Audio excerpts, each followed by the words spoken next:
perspective. All right, in this video, we're going to talk about an entirely new paradigm shift from the old boomer way of how do I make money for investors to how do I make money for users and consumers in the on-chain reality. First of all, I'm going for this, look on my shirt, the same color as my shirt as my skin. That's my goal right now, so it's working out pretty good. Just spent the day down at the beach in Pacifica. I was with a friend of mine, St. Michael Alexander last night. We went down and had some dinner.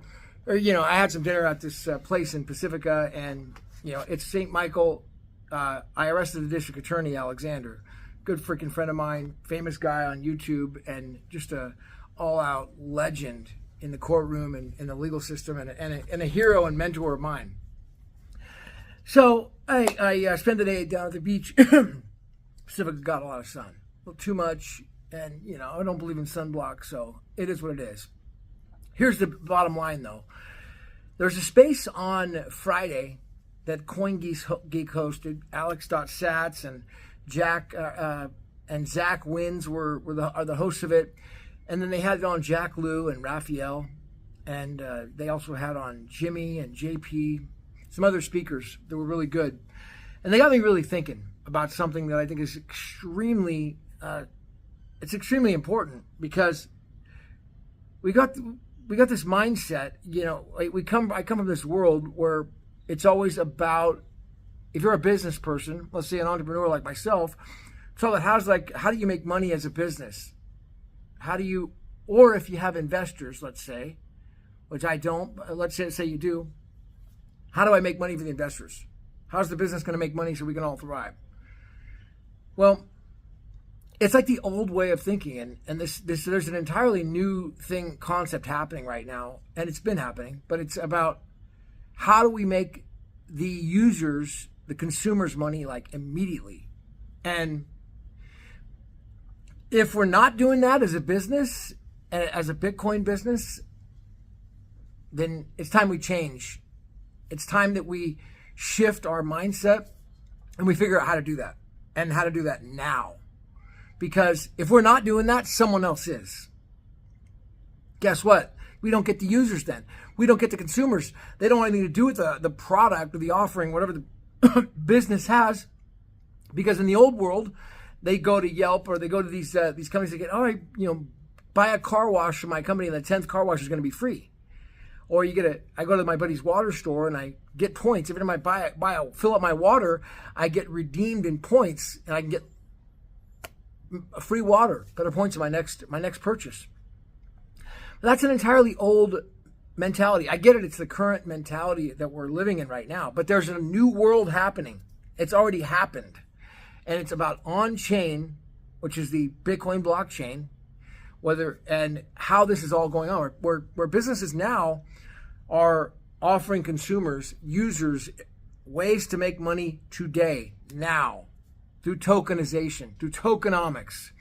And this is something that I really am challenging myself to explore and learn, because I see so many great entrepreneurs and businesses in the blockchain space, the Bitcoin space right now, that have these incredible ideas, but no clue about tokenomics and finance. Zero.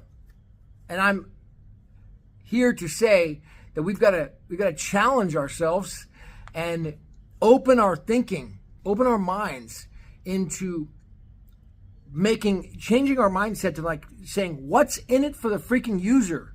What's in it for them? And if we don't give them something right now, then they're just going to go somewhere else. Why would they want to work with something that they get nothing out of? If they know they can get value or make money from something else. Because at the end of the day, people want to make money. And that's why they're involved in Bitcoin, blockchain space. They just want to make money at the end of the day. And so if they just want to make money, how can we find a way to solve this problem? And I really challenge myself to mastermind with other people to solve this problem. I'm going to host spaces on it, and really I challenge myself to host spaces on it to figure this out. And I believe it's going to be I believe it's going to be through tokenomics. Tokenomics is something where, an example is, how would an example be? Let's say an example is is a startup company like 15 years ago, Tesla. Tesla would offer, a company like Tesla would offer, let's say, an early person in shares of their company to invest money in the company. And pre-shares, I guess, would be like early investors. And then they work on, they build an IPO, and then they end up going public, and the other other people are buying into the company, and they're getting shares, and all of a sudden goes public, goes way up, and they're owners of the company. They're actually invested in that company. Well, what if that could be done through tokenomics legally? And the reason I think I'm challenging the fact of the legality of it, and I've always been hesitant on it because of what happened in the ICO boom in 2017, and Veritasium got charged by the SEC, and they were offering an illegal security apparently, and then Ethereum isn't offering illegal security, and I guess Ripple is also not offering a security. So, and then now Binance, which offer the BNB token, apparently they're not offering a security. So it's like, what's going on? Apparently they're not securities. So I mean, there's so much unexplored territory. But the reason I bring it up is because, and I've been hesitant about even considering like understanding the securities laws with this tokenomics, is that it's uncharted waters. But it looks like, if I have to, I'm going to read the Binance case in depth, the BNB token case in depth, and really see if I can comment on it and do an analysis on it, because it's pretty new. And apparently the SEC is not saying. I mean, I'm not sure. I need to read the whole holding. I'm not going on. I don't care what other people say about these things. It doesn't matter to me because I can read the whole freaking case myself and comprehend it. So I will do a video on that. So stay tuned on that, so I can actually read the case for people who aren't familiar with reading case laws and understanding them. I mean, I'll be happy to read through it if I could find it. I'm just hearing from commentary from other people's hearsay opinion that that's the case. And if it is the case, then why hold back on doing tokenization of projects and offering tokens to incentivize users? Why hold back on it? Or maybe it's done legally through tokenized. There's a platform called Tokenized right now, and apparently they're doing smart contracts now where there's almost like atomic swaps, where, for example, a person wants to do a transaction in one currency and then they want to be paid back in that currency. Well, apparently the smart contract can do it in the background and kind of like do a currency swap through tokens in the background, where user A, he puts in this currency, and then user B, he gets this currency in the background, and they don't have to necessarily be using Bitcoin SV, but apparently it can be on Bitcoin SV. These are the things, because I think that what people are all in agreement with, it seems like, who actually, okay, let me just talk openly about this because it's something that is controversial, but I think that what people who could step back and are truly not invested on either side, and they analyze the situations of the blockchain industry. Okay. And I'm not talking about, if you're a BTC whale or if you're a BSV whale or you're whatever blockchain whale, then you have interest, you have skin in the game. And so you're naturally always going to favor that. And so let's forget about all those people, because they have slanted views. So if we could just look at this from a bird's eye perspective as a no coiner and just analyze the entire blockchain space, can we not agree that there's nothing that compares to the original Bitcoin protocol, BSV blockchain, Bitcoin protocol, which is the original 2009 protocol forward, and it has the ticker of BSV if you're trading tokens and tickers, or BSV blockchain. But can we not agree that there's nothing that can do what it does? Because if you start getting in and using it, it's the cheapest, it's the fastest, it's doing the most, it has the most potential, it has the most things that could come in the future with the large scalability of the blockchain. So I think that people can agree, hopefully people can agree from a neutral perspective, that it has the most potential and it is the most likely to succeed if any of these succeed.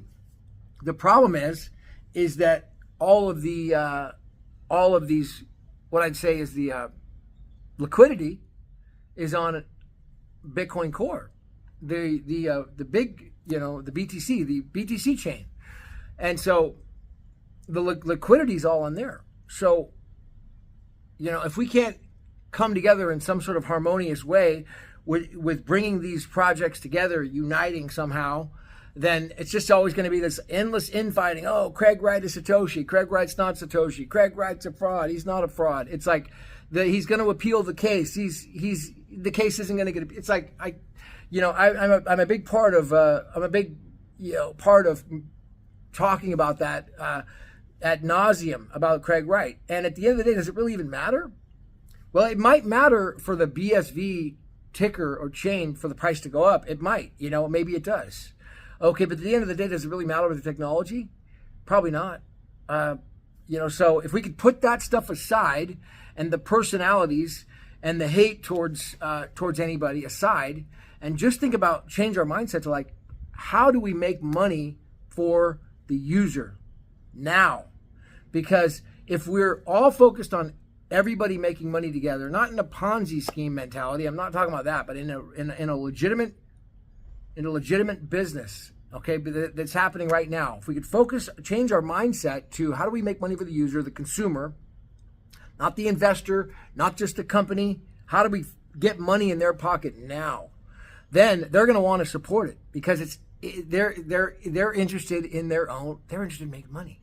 That's what they want. That's what everybody wants. They just want to make money, and they want to be recognized, and they want to grow and have it be successful. So if we could, my challenge is to change our focus into how do we make money for the user and the consumer, and or probably at about an hour into the CoinGeek space, they really start going into it, and Jack Lew, again, who a lot of people love him, a lot of people hate him, but the guy's he's a visionary. Okay, he's got a incredible finance background, and he's not on there pumping a product or a token or anything like that. He's really just talking about the change of the mindset of like how do we freaking change from challenging people is like to change from the mindset of making money for the company and themselves to actually making money for the users. And when we go into that mindset, then we can leave. Then we can literally. I really believe that we can just absolutely explode, because who in the right mind doesn't want to make money? That's what it's all about, right? Most people are trying to make money, and most people need to make money. I mean, everybody wants to make money. So my challenge is that we go into that new mindset. And my goal was to get my skin is same color as this shirt, bro. That's basically what I wanted. So hopefully I got that. I got a little San Francisco clip. See if I could play it here. From I stopped over at the Fairmont, took a little video on the top. Boom. So I'll play it at the end. Here you can see it. And all right, I'll see you. Actually, that'll be it. Actually, I'll play it at the beginning maybe. I'll do that. Cut this at the end. We'll see. I'll see you at the top. This is Gavin Mail. Subscribe, like the video, comment, and chat. Be sure to reach out to me if you have any. If you want to do a space on this and explore this concept more, we got to do it. We've got to open our mind and stop being at each other's, falling for the division. See, the whole goal of the evil one is to divide us. Divide, conquer. Divide everybody. Everybody divide, hate each other. So a challenge is to unite. There's that great prayer, the Hawaiian prayer. I love you, I thank you, I forgive you, I'm sorry. I love you, I thank you, I forgive you, I'm sorry. It's okay to make fun of myself and make fun of me. I'm okay with that. So if somebody makes a joke about you, laugh back.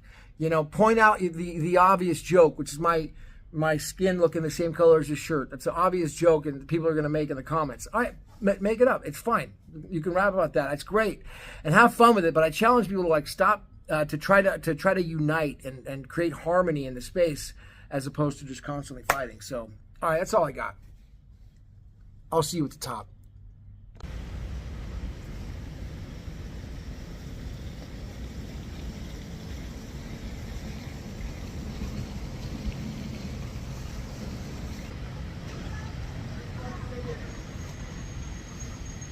Boom, San Francisco.